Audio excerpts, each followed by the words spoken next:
We'll guide you through how to convert an image in Google Docs to text using the latest features. If you find this helpful, consider subscribing and liking the video.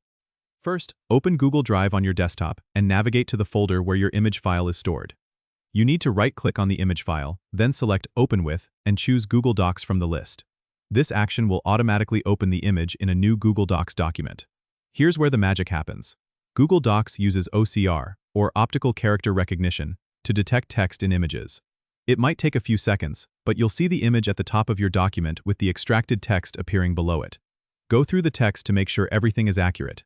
Sometimes, OCR might misinterpret certain characters or formatting. If you need to edit the text, you can do so directly in the document. This method is especially useful if you have scanned documents or screenshots with text that you need to convert. Remember, the clearer the image, the better the accuracy of the text conversion. If the OCR doesn't pick up your text correctly, try enhancing the image quality or contrast before re-uploading. Once you're satisfied with the text extraction, you can save the document or download it as various file types like docx or PDF for further use. It's a seamless way to digitize text for editing or sharing without having to retype everything manually. Don't forget to subscribe and comment if this helped you out.